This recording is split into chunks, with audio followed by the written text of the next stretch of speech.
Hello friends, welcome back to the channel. I'm Dave from Chase the Summit, and today I'm gonna make one of those videos I hate making. I'm going to react and share my initial impressions to the new Samsung products that were unveiled, I believe yesterday at Samsung's Unpacked event. This is basically their big event that they do every year where they show off their new phones and new wearable devices and all the new things. And this year got very interesting because they announced two new products that I am personally very excited about.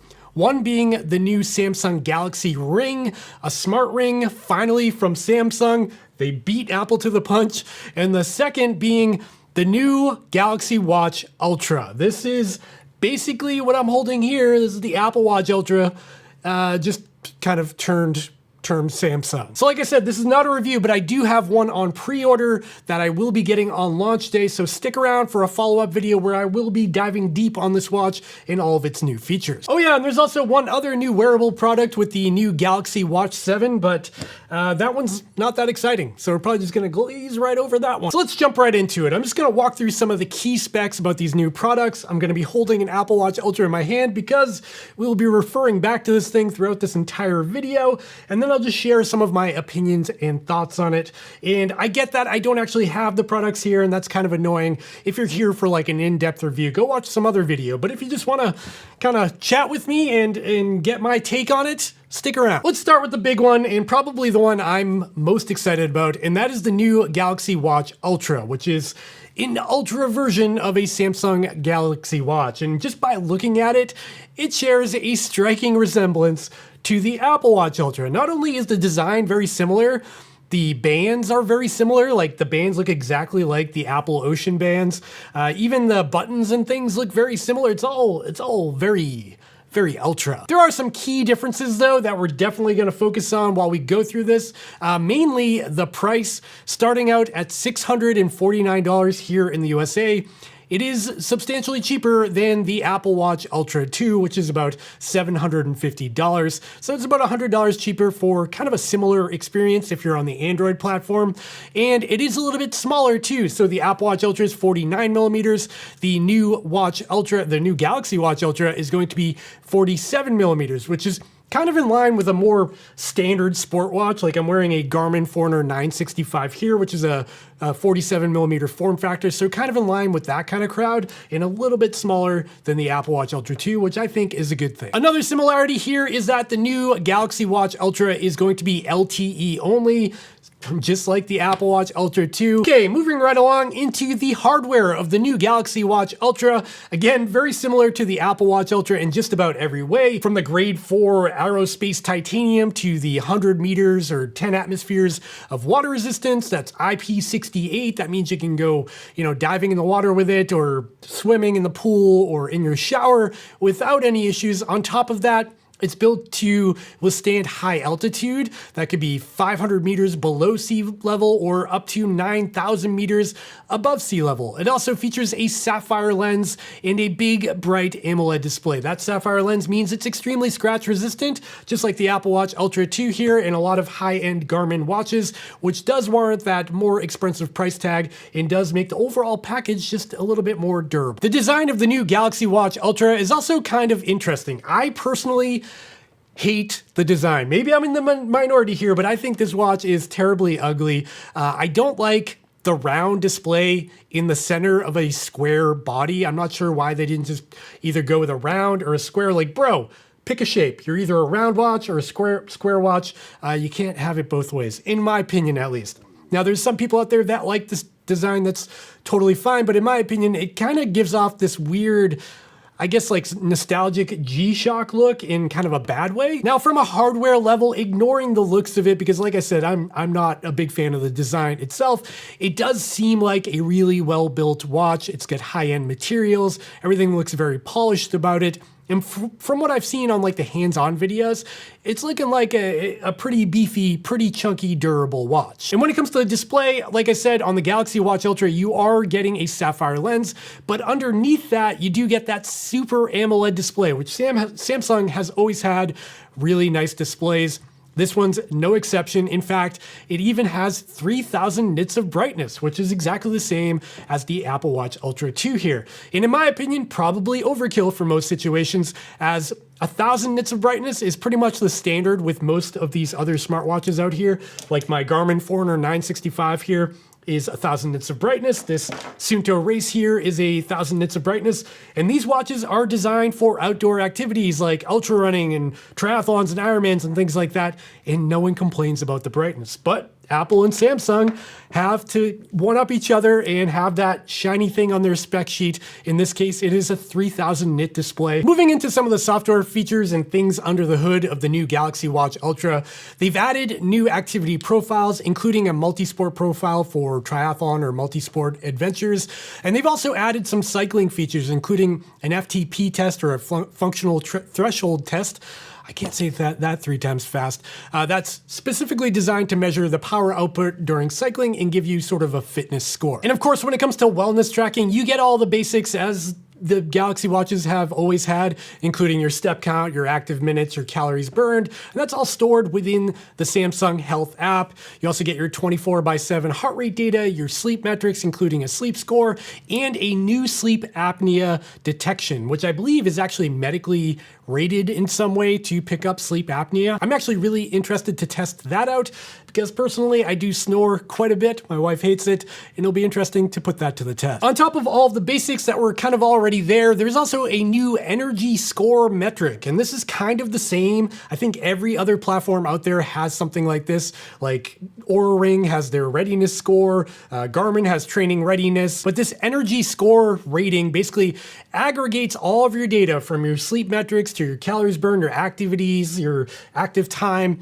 and then it gives you a score, how ready you are to take on more training, how much energy you have left for your day, and it will be updated throughout the day as time goes on, which is kind of cool because competitors like Oura Ring kind of give you a morning snapshot of that kind of readiness score, where this should be adjusted throughout the day as time goes on, similar to Garmin's body battery. Moving right along into the sensors on board the new Galaxy Watch Ultra, and this has kind of been an area of concern for me in the past. It looks like Samsung has taken this concern in terms of accuracy to heart, and with the new Galaxy Watch Ultra and the Watch 7, they're implementing new sensors that should be more accurate, fingers crossed. The first thing is a new GPS chipset that is now multi-band or multi-frequency enabled, which means you can get a GPS fix using 2 bands simultaneously. That's the L1 and the L5 frequency for those who are wondering. And that just gives you a better chance of getting a more accurate GPS location, and kind of the gold standard out there when it comes to position. Now, the other concern I had with the new Galaxy Watch Ultra comes down to the heart rate sensor, because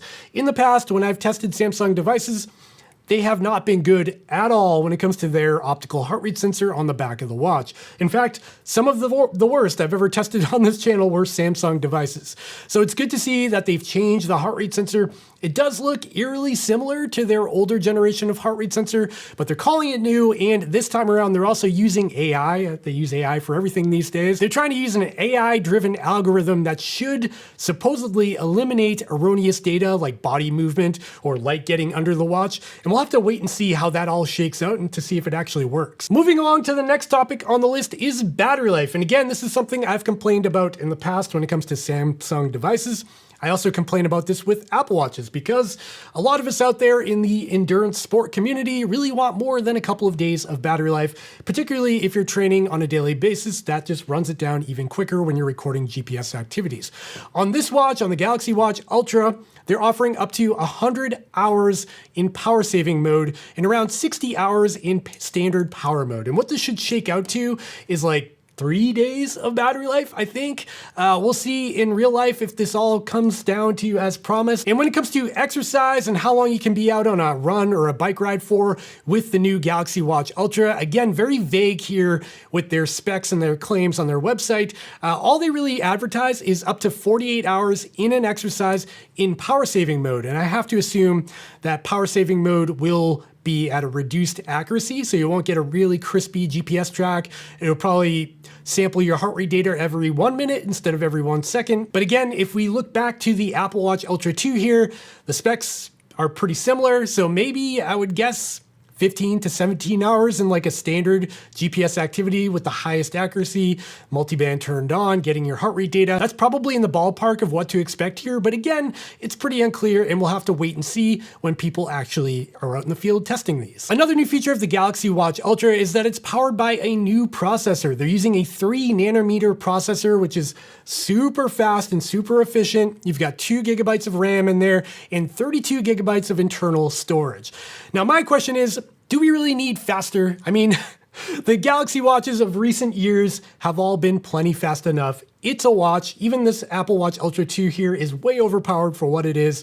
I just have to wonder, like, at what point can we be like, it's a watch. We don't need to hit the gas so hard and have the fastest thing ever. I would probably take a slower watch for more battery life. But again, we'll have to see how it shakes out and what kind of apps are on board to leverage that extra power. And on top of the processor, this is going to be the first lineup of Galaxy watches to be featuring Google Wear OS 5, the latest version of Wear OS, so that'll be fun to play with as well. Now that I've gone through all of the quick hitting specs, just give you my take on it. Yeah, I already said it. I think it's an ugly watch. Sorry, there's probably people out there that are like, dude, it's so cool looking, or it looks like my Casio G-Shock or something. And I get that. I guess beauty is in the eye of the beholder here. And in my opinion, it's not a great looking watch. It's got a strange shape to it. I don't like it. Now, ignoring the looks of it, I do think this is a product that Samsung needed to make to stay competitive. A lot of people really like the idea of the Apple Watch Ultra 2, and you can only use the Ultra 2 if you have an iPhone. And a lot of people out there have an Android phone, and this is just out of their wheelhouse. Now, it is expensive at $649, but again, it's $100 cheaper than the Apple version, so I guess that's good to see, and it is made out of premium materials. It'll probably get firmware updates and software updates for a pretty long time, so that's all good. The one thing I don't like about the Galaxy watches at large is that you do need to have a Galaxy phone to get the most out of them. The full suite of Samsung Health and the benefits, it is best to use it with a Samsung phone. Before we move on to the Galaxy Ring, a quick shout out to the Galaxy Watch 7. I'm not going to give this one a whole lot of time because the design looks pretty similar to last year's Galaxy Watch. I mean, there's some tweaks here and there, but it's nearly identical. It did get some updates, like it gets the new heart rate sensor, faster chipset. It's got the new multi-band GPS chipset, the new heart rate sensor, and it starts at $299. Of course, if you want cellular or different sizes or different bands and stuff, it's going to go up from there. But for the base model, $299 gets you in the door, and you still get all the same features as the Watch Ultra. You just don't get all the bells and whistles like the onboard siren. Did I mention that the Galaxy Watch Ultra has a siren? It's got that too, just like the Apple Watch. Hey there, quick interruption. If you're finding this video helpful or fun, please consider going down and giving me the big old thumbs up and subscribing to the channel down below so you don't miss more videos from me in the future. And while you're down there, check out today's sponsor, which is, it's me, Chase the Summit. Check out my store where you can buy a sweet hat like this. It says just start underneath. How cool is that? Yeah, check it out. Okay, back to the video. Okay, let's move on to the Galaxy Ring because this is arguably the biggest step forward for Samsung. I was wondering who's going to come out with this first, whether it be Apple or Samsung, and Samsung did it first. So the Galaxy Ring is going to be available for $399, and Samsung made a huge point to advertise that there will be no subscription associated with the Samsung Galaxy Ring, which is good to see because if you have an Oura Ring like I do here, you know that this costs about $6 a month. Now, it's important to note that they're not the only one that does not have a subscription. In fact, I think Oura Ring is the only one with a subscription. Like, I've got the Amazfit Helio Ring here, no subscription. I've got the Ultra Human Ring Air here, again, no subscription. I've got the Ringcon Ring here, no subscription. You get the idea. Oura Ring has a subscription. They're kind of the biggest name in the wearable smart ring space. So Galaxy Ring, no subscription, $399, 3 different colors to choose from, black, gold, and silver. No matter what color you choose, they're all made out of titanium for the exterior shell. When it comes to the hardware of the band, it does look really interesting. It's got this sort of like concave look to the outside of it, so it's kind of got a scoop in the middle of it. Looks kind of cool. It is a round ring, which I do appreciate. They didn't try to do anything fancy in different shapes and stuff. And it does have that same clear resin interior, similar to what you'd find on like an Ultra Human Ring or an Oura Ring. And when it comes to sizing, they do have sizes on their website right now available from 5 to 13, and it does include a case for charging. The only other brand to do this is Ringcon, which I have here. Take a closer look at that. This is the Ringcon Ring right in the middle here. It's black, so it's hard to see, but this does have a case.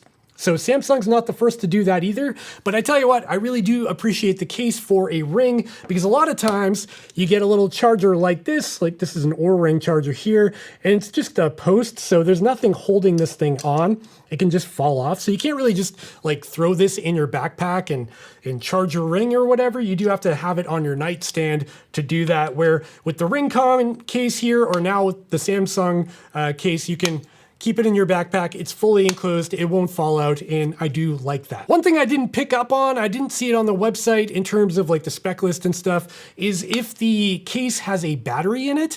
I didn't see that listed. It does look like it's a clear case, so you should be able to see the battery from the outside. For example, this Ring case does have a battery inside, so it's just like a pair of AirPods or something. You can put the ring in there, put it in your pocket, and it will be actively charging on the go. Hopefully Samsung did that as well, because it would make traveling with your ring a lot easier. Speaking of battery life, Samsung is advertising up to 7 days of battery life, which is pretty impressive. I think most of these rings are right around that like 4 or 5 days of battery life. So 7 days is definitely on the upper end. However, there is some fine print to that. If you go to the bottom of the page on the product page, you'll notice that the smaller sizes get a smaller battery. And because of that, you will get less battery life than the bigger ring. So if you have a big honkin' 13 size finger, you're going to get 7 days of battery life. If you have a size 8 finger like I do, it's going to be looking more like 6 days of battery life. Still though, in terms of battery life, 6 to 7 days is totally acceptable for a smart ring, because you got to imagine they're cramming a battery in a tiny little thing like that. How do they even do that? Okay, so what does this Samsung Ring actually do after we talked about what it looks like and the specs and stuff? Well, it records basically all of the same metrics as you would with the Galaxy Watch Ultra or the Galaxy Watch 7, just without needing to wear anything on your wrist. So you'll be recording all of your step counts and calories burned and active calories and sleep metrics and more just from the device on your finger without wearing a watch. On top of that, you can also record activities. You can start a run and get your heart rate information directly from your ring and not having to wear a watch as well. And of course, that new energy score metric I talked about with the Galaxy Watch Ultra is also going to be available for the Ring as well, even if you don't have a watch. But I think the really cool thing about the Galaxy Ring and having the Galaxy Watch 7 or Ultra as well is that they're going to be doing some magic between the devices. So since they're all in the same ecosystem and recording to the same app, they'll be able to combine all of the data from both your watch and your Ring to give you the most accurate data available. And not only that, if you decide you don't want to wear your watch to bed and you take your watch off, it'll automatically start picking up your sleep metrics from your Ring instead of your watch, and vice versa. If you have to charge your Ring, take that off, put it on the nightstand, and you still have a watch on, you'll still get your sleep data as well. So there'll be less gaps in your data, and that's something I really appreciate about other brands like the Amazfit Helio Ring here. I've got a video about this as well on the channel, and they do kind of the same thing. So it's good to see Samsung doing that as well as a bigger company, and hopefully other companies, Apple, follow suit. And finally, when it comes to compatibility, it seems like the new Galaxy Ring is only going to be compatible with Galaxy phones. So after all that, what is my take on the new Galaxy Ring? Well, I do think the price is right. $399 is right in line with a lot of their competition, including the Oura Ring or Ultrahuman. There are some cheaper ones out there, like the Ring-Con, I think is $279 US here. So it's on the premium side of things, but it also seems like a premium product. You got more battery life, premium build quality, and it is a Samsung branded product. Another thing I wonder is about accuracy, because smart rings do have a challenge in that they have to take a heart rate reading and blood oxygen levels and stuff straight from your finger, which is not like a really ideal location for all that to happen. Samsung has had a history of not having the most accurate heart rate data from their watches, so we'll have to wait and see how they implemented the optical heart rate sensor in the Ring, whether or not that's accurate, and whether or not we'll be able to even tell. Ultimately though, it does seem like the smart ring segment is here to stay, with big brands like Samsung rolling out with their own smart rings, and I can only assume we're gonna see other companies like Apple probably do this sometime in the near future. But that's really just my take on it, and now I wanted to hear from you out there. Are you excited about the new Galaxy Watch Ultra, the Watch 7, or the Galaxy Ring? Let me know in the comments down below. I would love to hear from you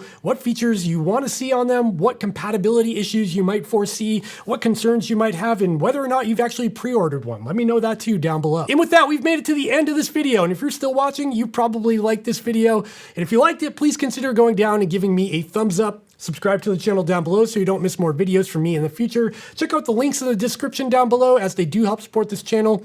And also check out the links over to my social media platform, my podcast, Instagram, Threads, whatever, and my merch store where you can get a sweet hat like that. Chase the Summit Run. Let's do it. All right, friends, that's all for this one. I'll see you next time. Hope you liked it. Bye.